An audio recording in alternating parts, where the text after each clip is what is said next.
sa nakita mo? Paano mapapahamak si Minerva eh? Napakalakas niya ngayon dahil sa mga sakras. Sinamantala ng kalaban ng kahinaan ni Minerva, ang kabutihan ng puso niya. Nagpanggap siya na magpapakamatay. Pinalalo niya to. Kinagat niya ako. Kagat ng tamaho yan ah. Minerva! Akala nyo makakaligtas pa si Supermom. Nagkakamali kayo. Sinigurado kong katapusan nyo na. Kaya hindi na siya makakabangon. Kayo na ang isusunod ko.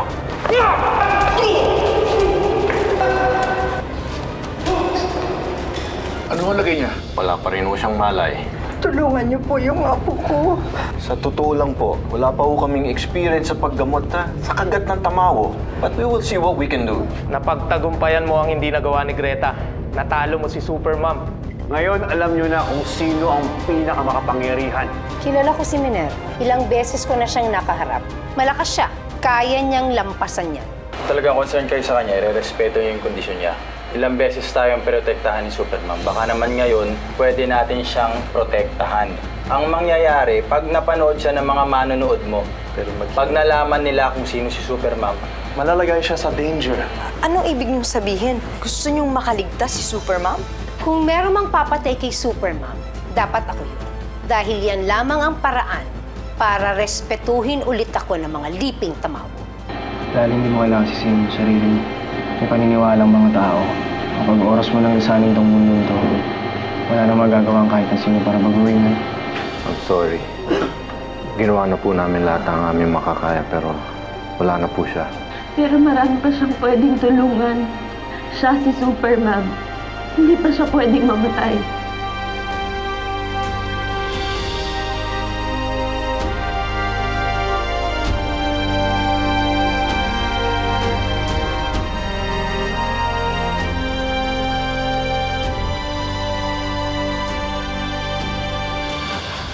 Alam kong napakalakas mo na, RJ. Pero kunin mo pa rin yung sakras wala kay Supermom bago ito mapunta sa kamay ng iba. Inutusan mo ba ako? No. Suggestion lang naman, RJ. Mabuti naman kung ganun. Dahil hindi ko obligasyon na mag-report sa inyo! At ayaw na ayaw ko yung pinangungunahan ako!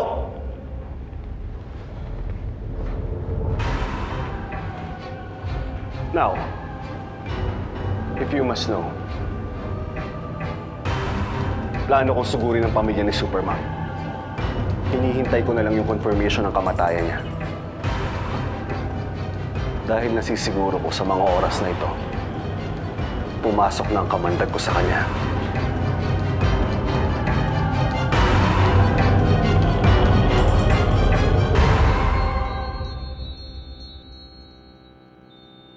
Minerva, po. Hindi pa siya patay. Ano yan, Dali?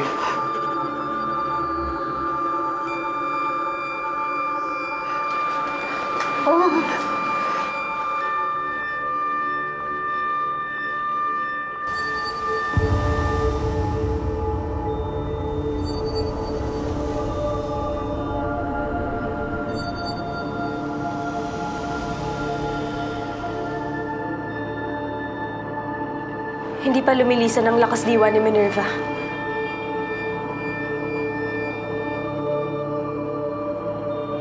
Hindi pa siya patay.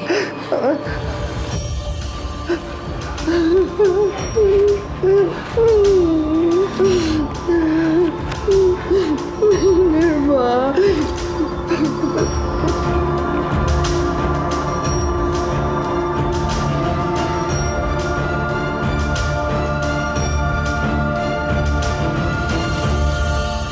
Wala pa rin lead yung mga bata natin, boss. Hindi pa rin matuntun si Greta. Wala akong pakialam kay Greta. Talaga, boss? Laging talo yun eh. Tingnan mo ngayon, nagtatago na sa lungga niya. Kaya wala na siyang pakinabang sa akin. Pero si Minerva, meron pa. Dahil nasa kanya ang mga sakras. Kaya hanapin mo ang pamilya niya. Sigurado yung patay na si Supermom. At kunin mo sa kanila ang mga sakras. Sige, boss.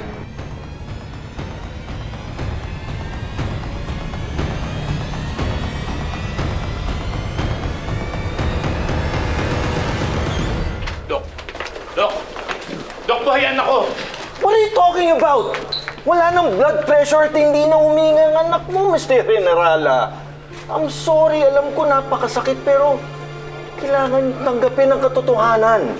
Nararamdaman ko pa ang lakas diwa ni Minerva. Kailangan lang nating panatilihing mainit pa ang katawan niya. Kaya pa natin siyang iligtas. Kung sino ka man, please, huwag mo lolokohin ang pamilya ng pasyente. Huwag mo silang paasahin sa wala.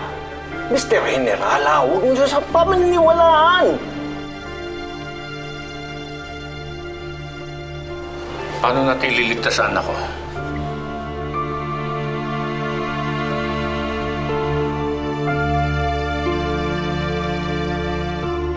Hello, boss. Walang tao sa bahay ng mga Generala. Malamang pinagluluksa nila ang pagkamatay ni Supermom. Ayoko nang hindi ka sigurado. Gusto kong makita mo mismo yung bangkay ni Minerva. Yes, boss. Hanapin mo kung nasan sila. Ngayon ang pinakamagandang panahon para sugurin ang pamilya niya. Wala siyang kalaban-laban dahil nagluluksa sila.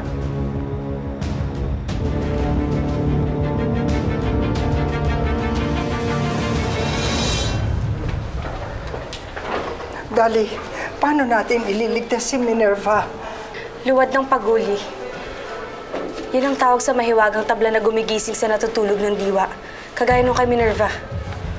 Saan matatagpuan yun? Sa tuktok ng bundok. May makapangyarihang nilalang na nagbabantay doon. Ate Dali, kami na po kukuha nun. Oo nga, para kay Ma'am Minerva. Sama rin ako. Ako ang tagahatid. Ako rin.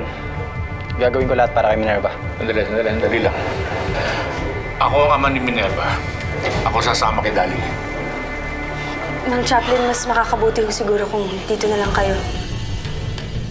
Si Ace at si Esteban na lang po ang sasama ko. Pero Ate Dali, bakit hindi po kami? Oo nga, andito naman sa amin yung mga sakras. Pwede namin itong gamitin para makuha yung sinasabi mo. Kaya akong protektahan ni na Ace at Esteban. Dito na lang kayo, bantayan niyo si Minerva. Siguraduhin niyo walang masamang mangyayari sa kanya at sa pamilya niya. Ace, Esteban, halika na. Mang Chaplain.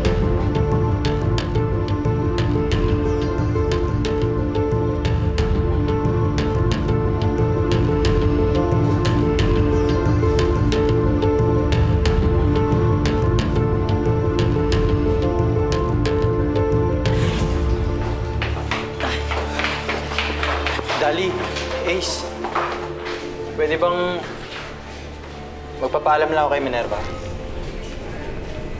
Kailangan na nating umalis. Sige na, sandali lang naman to eh. Dali, hayaan mo na si Kuya Esteban. Saglit na naman yun, Batol. Sandali lang. Sige, thank you.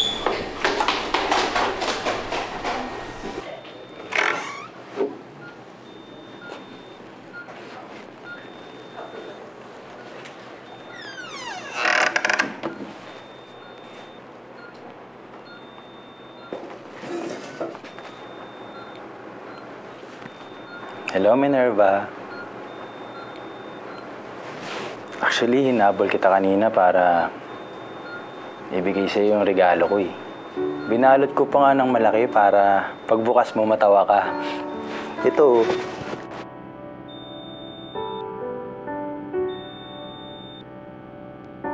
Tsaka gusto ko sana sabihin sa'yo yung matagal ko nang gustong ipagtapat. Kaso hindi kita inabutan. Pero okay lang yun. May chance pa. Pagbalik ko, may gising ka na. Masasabi ko na yung nararamdaman ko. Mahal kita.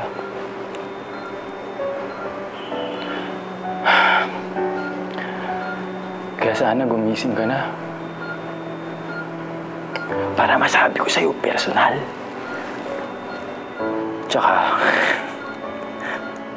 salamat nga pala ha. Kasi, kahit tamawa ko, no, Tinuring mo akong kaibigan.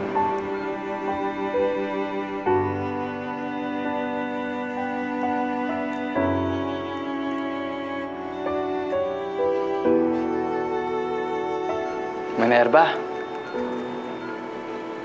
pag bumalik ako, tapos nagtapat ako sa'yo, huwag mo akong babasti din, ha?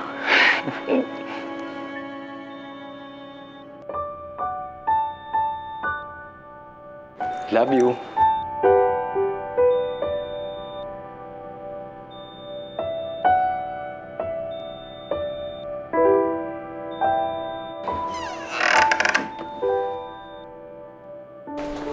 Hindi na pwede magtagal ang anak niyo sa kwarto, Mr. Generala. Kailangan na siya ilipat sa morgue. Kaya nga nakikiusap ako sa inyo eh. Alam ko hindi kayo naniniwala sa hiwaga dahil doktor kayo. Pero hindi nyo maikakayala yung nakita nyo kanina. Ang liwanag na yun na patunay na buhay si Minerva. You're right. Hindi ako naniniwala sa hiwaga. Kaya I'm sorry, Mr. Generala. Doc, may mga anak ka ba?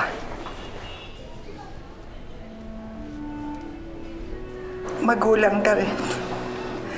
Hindi ba't kung anak mo nakaratay, hindi ka rin susuko? Gagawin mo ang lahat para sa anak mo. Kahit hindi sigurado.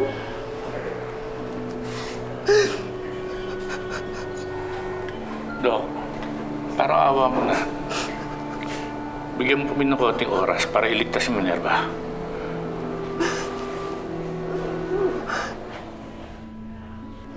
Fine. 24 hours. Talaga po. Doc, salamat. Maraming salamat. Pero hanggang doon lang. Kapag hindi pagising si Minerva after 24 hours, kailangan na siyang dalhin sa morgue.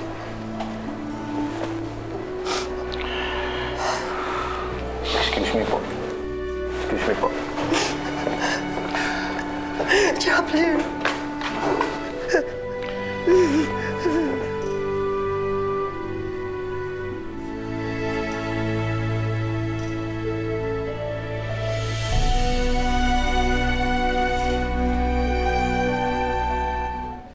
Tara na. Saan tayo pumunta?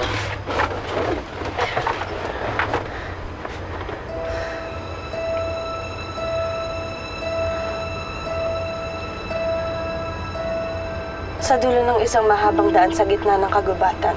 Kagubatan? Wala namang kagubatan dito ah. Gano'n ka lang yung nalakarin?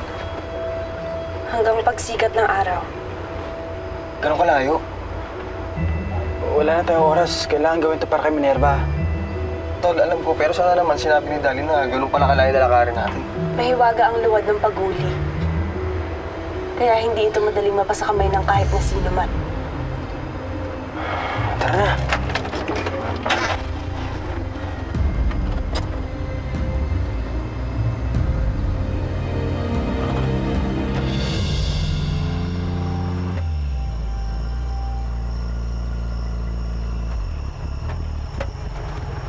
Dito, itigil mo.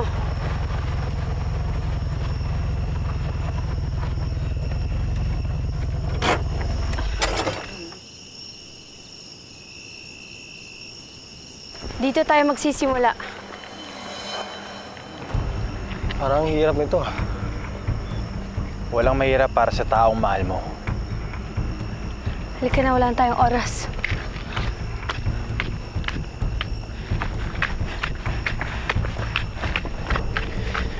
Mag-hiking pala tayo, hindi mo sinabi.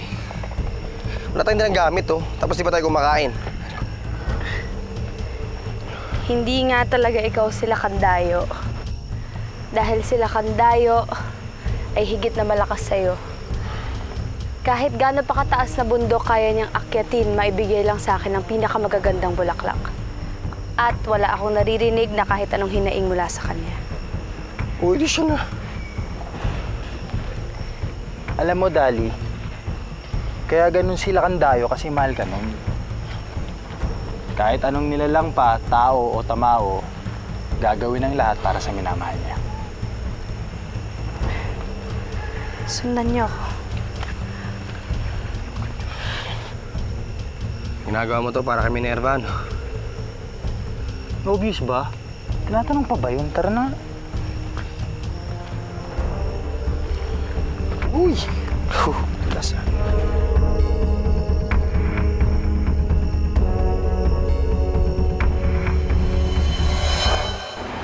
Maraming salamat, students, parents, and teachers. Alam ko, abala na kayo sa pagprepara ng bagong taon. Pero, meron tayong isang guro na nangangailangan ng taimtim na dasal. Si Teacher Minerva. Minerva Generala. Nasa malubha siyang kalagayan ngayon. Hingin natin sa Panginoon na sana pagalingin siya sa lalong madaling panahon. Miss Ma'am Leilani, ipagdasal din po natin si Supermom. Nahulog po siya sa building at wala pa pong balita tungkol sa kanya. Ilang beses na tayo tinulungan ni Supermom. Pagdasal na rin natin ang kaligtasan niya.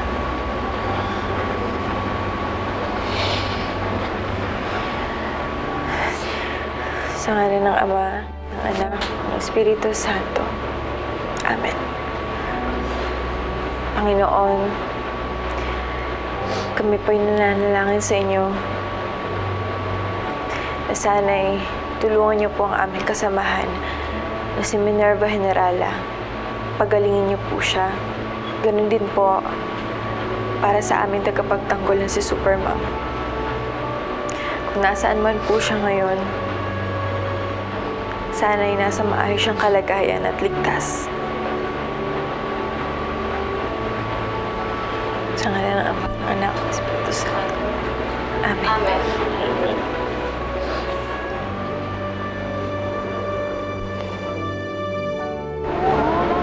Di ba yan si Casper di Explorer? Lalapitan natin, dali. Halika. Siya yan? Di ba? Ikaw si Casper the Explorer? Yung nag-report sa pagkahulog ni Supermom sa building?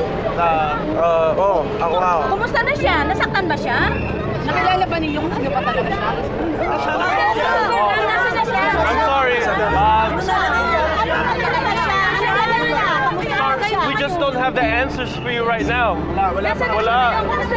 Hindi pa namin alam. Wala pa kami may sasagot. Brother, let's go. Come on. Excuse me.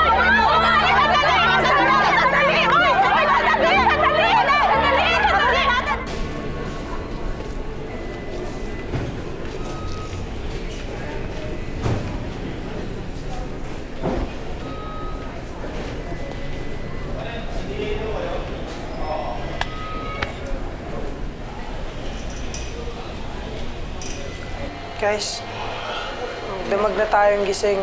Sa buti siguro ang iba sa atin may lip na muna. Halinhina lang tayo sa pagbabantay kay ate.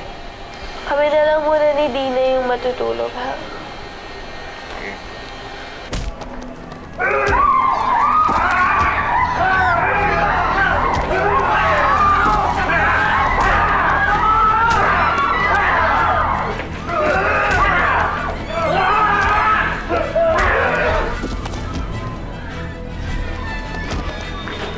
Ayan! Tama yan! Kung ayaw nyo masaktan, huwag kayong makikialam! Ikaw!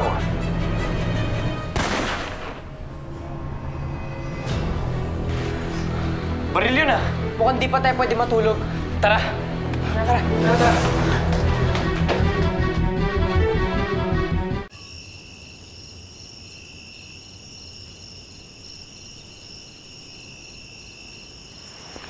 Sa ganitong lugar kami nagtatagpo nila Candayo noon.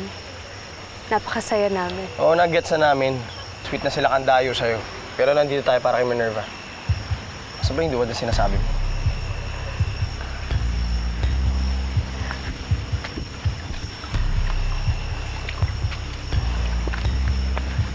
Siselos ka eh.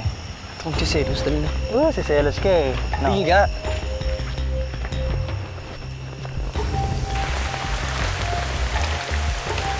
Malayo pa ba tayo? Nabot na tayo ng ulan, no? Malapit na.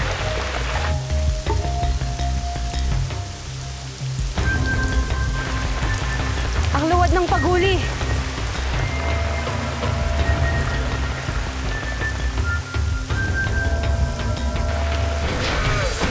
May tagabantay.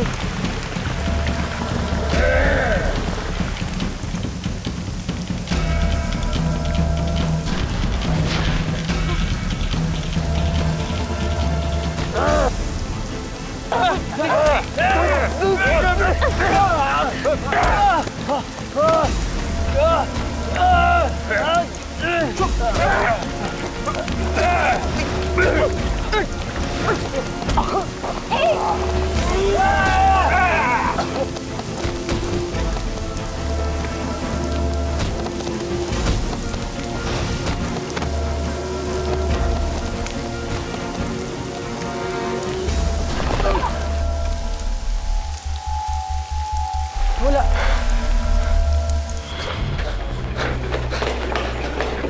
Miss me! Tay, kami na pong bahala. Proprotektahan po namin kayo. Balikan niyo na po sa amin. Basta mag-iingat kayo, ha? Sige ba?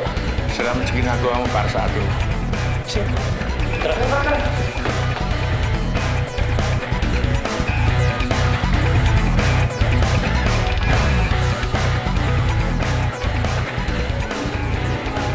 Kayo nang bahala sa mga bata na yan.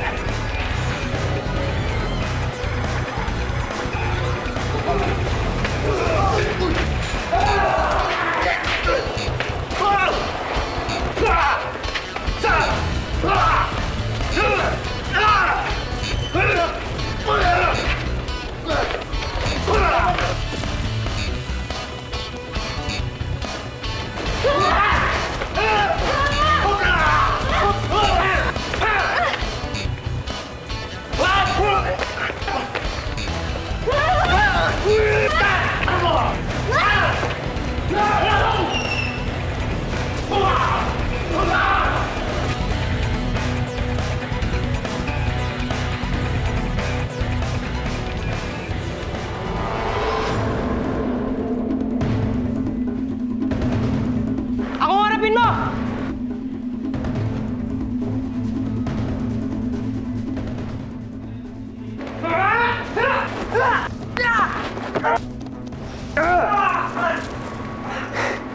Eh, wala ka naman pala eh. Alam mo, sinasayang mo lang ang oras ko eh. Papatayin ko ba si Supermom? Tigilan mo si Superman!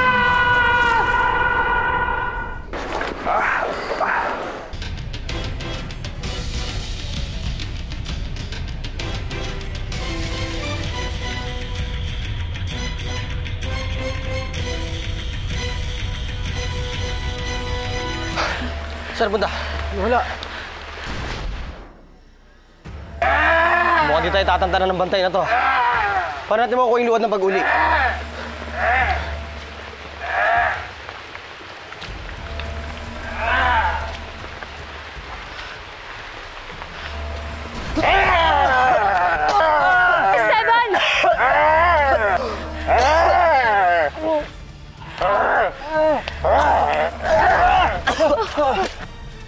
Maraming salamat sa tulong niyo, Super Teens. Kami na bala rito.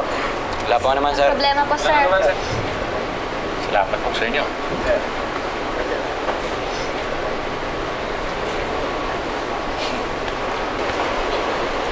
Maraming salamat din sa inyo lahat.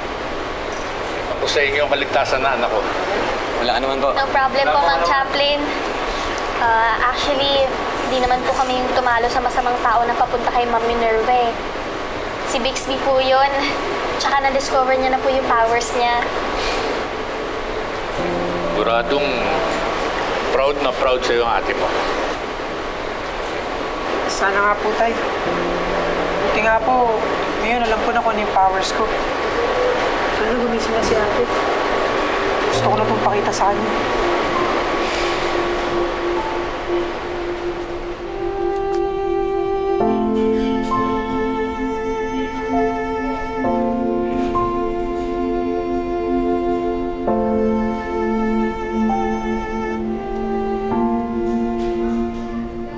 Anong plano natin?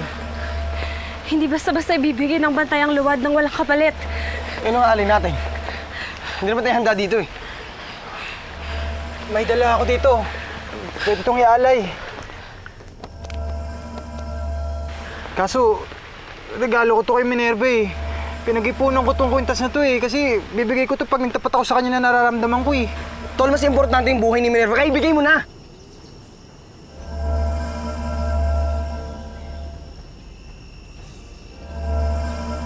Excuse me po. Oh, sorry. Excuse me. Ito na. Oh, ang ganda oh. Oh, di ba? Oh.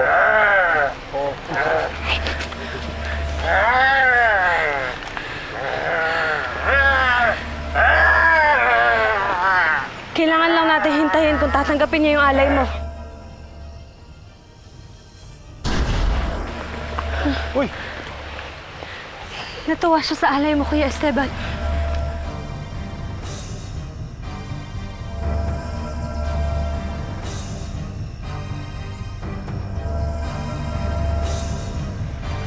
Tol, dali! Uy, sadali. Huwag mo gilatin. Baka mamalik eh. Ito na.